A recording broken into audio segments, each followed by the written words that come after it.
दोस्तों, भगवान श्री कृष्ण और भगवान बलराम द्वापर युग के सबसे महान योद्धाओं में आते हैं। भगवान श्री कृष्ण और बलराम ने साथ मिलकर कई सारे ताकतवर और पापी योद्धाओं का नाश किया और इस पृथ्वी पर धर्म की स्थापना की। लेकिन दोस्तों, क्या आप जानते हैं कि इतने महान योद्धा श्री कृष्ण और बलराम पर भी एक स्त्री युद्ध में भारी पड़ गई थी। जी हां दोस्तों, इस स्त्री ने अकेले ही बलराम समेत उनकी सारी सेना को परास्त कर दिया था और स्त्री शक्ति का परचम लहरा दिया था। तो दोस्तों, ये कहानी कैसे घटित हुई, क्यों घटित हुई, ये हम आज की इस कथा में जानेंगे। तब तक दोस्तों, आप सब लोगों का बहुत बहुत स्वागत है हमारे यूट्यूब चैनल इंडियन रियलिटी में। तो आज जो कहानी हम आपको बताने जा रहे हैं वो कहानी है ऋषि कश्यप के पुत्र राक्षस राज मुरा की पुत्री कामकंटिका की, जिसे मौरवी भी कहा जाता है। दोस्तों, राक्षस राज मुरा प्रयाग ज्योतिषपुर का राजा था और राक्षस होने के कारण वो देवताओं से घृणा भी करता था। उसी घृणा के कारण मुरा ने ब्रह्मा जी की घोर तपस्या की। कई वर्षों के बाद ब्रह्मा जी राक्षस मुरा से प्रसन्न हुए और उन्होंने मुरा से वर मांगने के लिए कहा। तब मुरा ने ब्रह्मा जी से सर्वशक्तिशाली होने का वर मांगा। तब ब्रह्मा जी ने मुरा को तथास्तु कहा और वे अदृश्य हो गए। तब राक्षस मुरा फिर से अपने राज्य आया और राज्य में आते ही अपने मंत्रियों के साथ स्वर्ग पर आक्रमण करने की योजना बनाने लगा। तभी नारद मुनि वहां प्रकट हुए और नारद मुनि ने राक्षस राज मुरा से कहा कि हे राक्षस राज मुरा, मैं जानता हूं कि आप ब्रह्मा जी के वर से सर्वशक्तिशाली बन चुके हैं, लेकिन फिर भी आपका स्वर्ग पर आक्रमण करना उचित नहीं है। आप ही सोचिए, आपसे पहले कई सारे राक्षसों ने ब्रह्मा जी से सर्वशक्तिशाली होने का वर प्राप्त किया, लेकिन फिर भी स्वर्ग पर आक्रमण करते ही देवताओं ने अपनी चालाकी से किसी न किसी तरह उन्हें मौत के घाट उतार दिया। हे राक्षस राज, आप सर्वशक्तिशाली है लेकिन अमर नहीं। ऐसा कहकर नारद जी वहां से अदृश्य हो गए। नारद जी की यह बात सुनकर राक्षस राज मुरा चिंतित हो गया। तब राक्षस राज मुरा ने अपनी यह चिंता अपनी पुत्री कामकंटिका को बताई। तब कामकंटिका ने अपने पिता से कहा कि हे पिताश्री, आप बिल्कुल भी चिंता मत कीजिए, आपका स्वर्ग जीतने का सपना मैं अवश्य साकार कराऊंगी। ऐसा कहकर कामकंटिका वन में चली गई। वन में आते ही कामकंटिका ने देवी कामाख्या का हवन शुरू किया। तब कई अंतराल के पश्चात देवी कामाख्या प्रसन्न हुई। तब कामकंटिका ने देवी कामाख्या से कई सारे मायावी शस्त्र अस्त्र तथा मायावी शक्ति को प्राप्त किया। साथ ही साथ उसने अपने पिता के लिए और स्वयं के लिए सुरक्षा कवच भी प्राप्त किया और इन सारी शक्तियों के साथ कामकंटिका अपने राज्य लौट आई। तब राक्षस मुरा ने अपनी पुत्री से इन सारे मायावी शस्त्र अस्त्र और मायावी शक्ति को धारण किया। ब्रह्मदेव के वरदान और देवी कामाख्या के सुरक्षा कवच के कारण राक्षस राज मुरा एक प्रकार से अमर बन गया। उन सारी शक्तियों को प्राप्त करते ही राक्षस राज मुरा ने अपनी सेना समेत स्वर्ग लोक पर हमला कर दिया। राक्षस और देवताओं में युद्ध आरंभ हो गया। दोनों ही अलग अलग शस्त्रों से एक दूसरे पर प्रहार करने लगे। राक्षस किसी भी तरह पीछे नहीं हट रहे। ये देखकर देवराज इंद्र ने अपने वज्र को धारण किया और उससे राक्षस राज मुरा पर प्रहार किया, लेकिन देवी कामाख्या के सुरक्षा कवच के कारण वज्र निष्प्रभावित हो गया।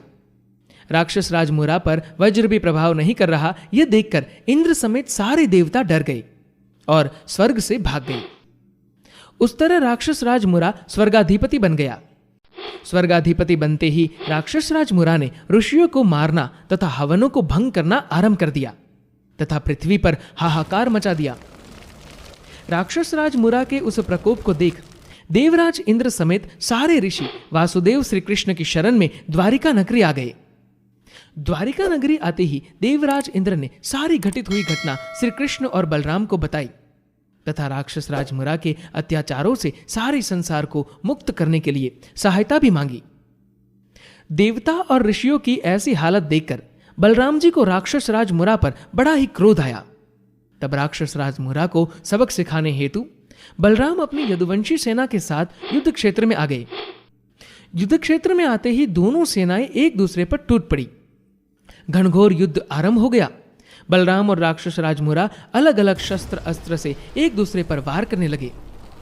दोनों ही शक्तियां आपस में टकराने लगी।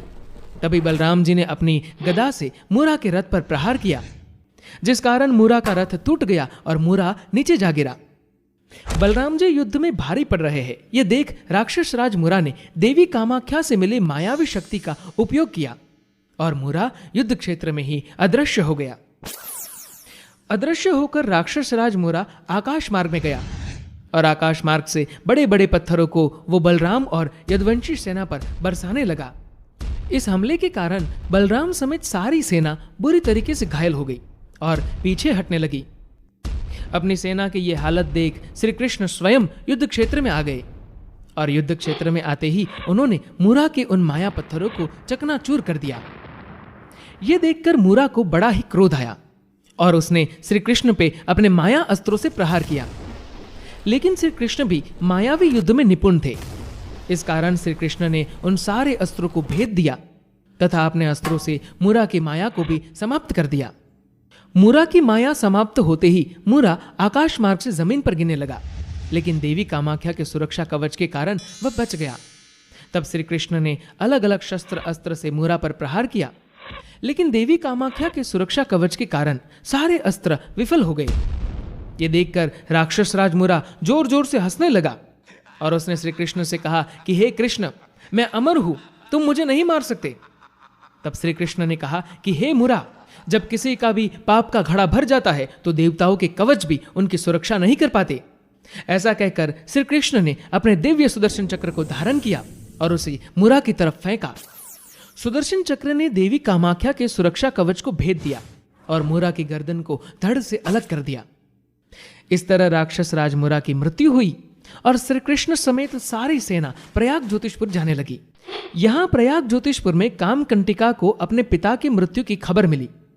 तब अपने पिता के मृत्यु के प्रतिशोध हेतु तथा यदुवंशी सेना को प्रयाग ज्योतिषपुर में आने से रोकने हेतु कामकंटिका अकेले ही युद्ध क्षेत्र में आई और उसने दहाड़ लगाई कि हे यदुवंशियों, पीछे हट जाओ।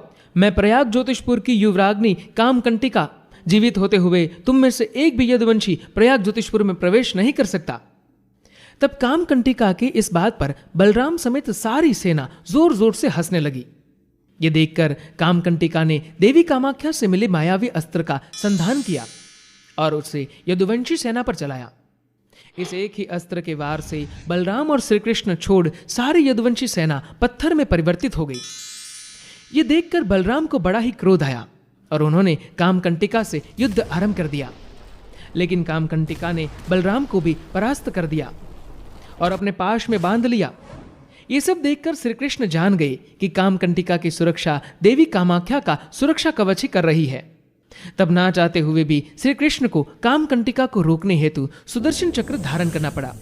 श्री कृष्ण सुदर्शन चक्र को कामकंटिका की तरफ फेंकते उससे पहले ही देवी कामाख्या वहां प्रकट हुई और उन्होंने श्री कृष्ण से कहा कि हे प्रभु, कामकंटिका मेरी ही भक्त है, मेरे ही वरदान के कारण वे अजय हो गई है। कृपया आप उसका वध ना करें। मेरे वरदान की लाज अब आप ही के हाथ में है प्रभु। तब देवी कामाख्या की विनती पर श्री कृष्ण ने अपना सुदर्शन चक्र वापस ले लिया। तब श्री कृष्ण ही परम ब्रह्म ईश्वर है ये कामकंटिका जान गई और श्री कृष्ण से माफी मांगने लगी। श्री कृष्ण कामकंटिका के पराक्रम से पहले ही प्रभावित हो गए थे। इस कारण उन्होंने कामकंटिका को क्षमा किया तथा उसका विवाह भीमपुत्र घटोत्कच से कर दिया और कामकंटिका को शक्तिशाली पुत्र होने का वरदान भी दिया। इसी वरदान के चलते कामकंटिका को बार्बरिक नाम का वीर पुत्र प्राप्त हुआ। वैसे ही मूरा राक्षस का वध करने के कारण श्री कृष्ण को लोग मुरारी नाम से भी जानने लगे। तो दोस्तों, ये कहानी आपको कैसी लगी ये प्लीज हमें कमेंट में बताइए। साथ ही साथ इस वीडियो को लाइक और ऐसी ही नई नई कहानियां सुनने के लिए हमारे चैनल को सब्सक्राइब करना मत भूलिए। धन्यवाद दोस्तों।